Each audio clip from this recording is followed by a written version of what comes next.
আসসালামু আলাইকুম। সুখী লাইফস্টাইল চ্যানেলে আপনাদেরকে ওয়েলকাম করছি। কাছে এবং দূরে, দেশে কিংবা দেশের বাহিরে যে যেখান থেকে আমার এই ভিডিওটা দেখছেন, আশা করছি আল্লাহর রহমতে সবাই অনেক ভালো আছেন। আলহামদুলিল্লাহ, আল্লাহর রহমতে আমরাও অনেক ভালো আছি। আজকে আমার ছোট্ট বাসার একটা হোম ট্যুর নিয়ে আসলাম।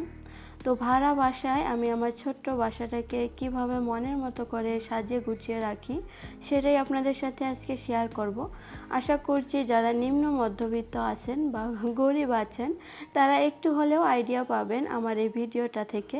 তবে যারা একদমই প্রভাবশালী উচ্চবিত্ত তাদের হয়তো ভিডিওটা ভালো লাগবে না, তবে ভালো না লাগলে স্কিপ করে যেতে পারেন।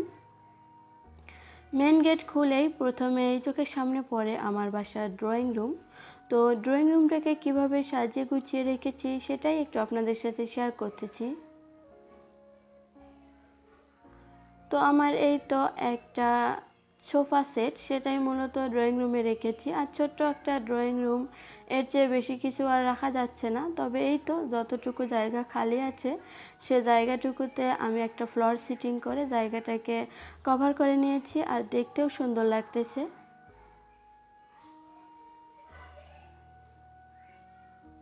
আমার বাসায় সেরকম দামি কোনো ফার্নিচার দেখতে পারবেন না, দামি কোনো জিনিসই দেখতে পারবেন না।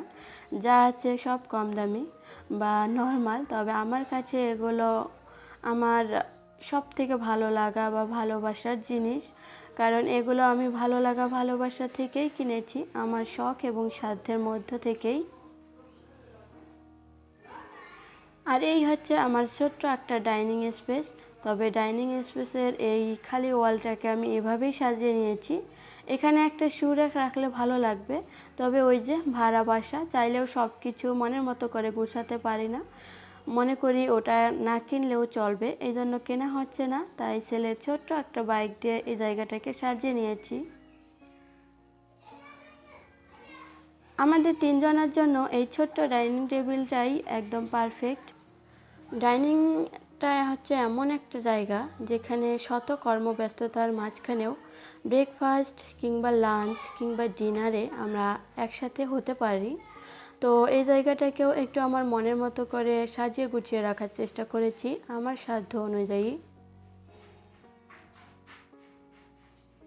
আর এই বাসার এটা হচ্ছে আমার মাস্টার বেডরুম। তবে সারাদিন যত যেখানেই যাই না কেন, যত সুন্দর সুন্দর জায়গায় যাই না কেন, তারপরেও যখন এখানে এসে একটু শুই মনে হয় পৃথিবীর সব থেকে শান্তি হচ্ছে এই বেডরুমে।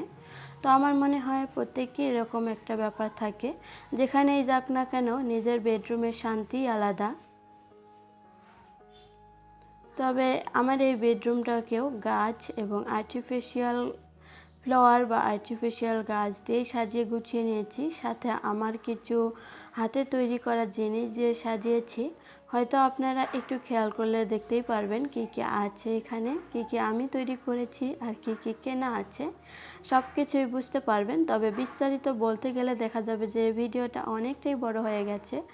তবে আমি অনেক বড় ভিডিও দিতে চাচ্ছিলাম না, কারণ আমার এই ছোট্ট বাসা আর একদমই নর্মাল জিনিসপত্র অত বিস্তারিত শুনতে কে বা পছন্দ করবে। এই জন্য একদম সাধারণভাবে শুধু আপনাদেরকে একটু দেখিয়ে দিচ্ছি। চলে আসলাম আমার সেকেন্ড বেডরুমে। এই রুমে মূলত কিছু করা হয় না বা থাকা হয় না, কারণ এখানে আমার ছেলেই খেলে সব সময়। তো ওর খেলনা দিয়েই মূলত এই রুমটাকে একটু সাজিয়ে গুছিয়ে রেখেছি। সারাদিন আমার ছেলে এখানেই খেলে, তবে খেলনাপাতি কিন্তু পুরো বাসাটাতেই ছড়িয়ে ছিটিয়ে থাকে। যদিও একটা নির্দিষ্ট জায়গা দিয়েছি, তবে বাচ্চারা তো একটা নির্দিষ্ট জায়গায় খেলতে পারে না, তাদের তো খোলামেলা জায়গা লাগে।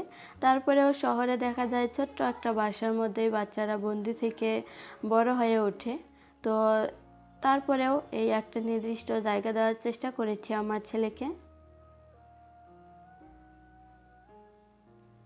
আর এই তো নারীদের প্রায় অফিস রুম বলতে পারেন।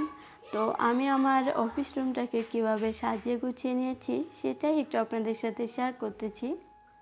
অনেকে আবার হাসবেন এটা আবার অফিস রুম নাকি, তবে আমি মনে করি প্রত্যেকটা মেয়েদের অফিস রুম ঠিক এরকমই হয়।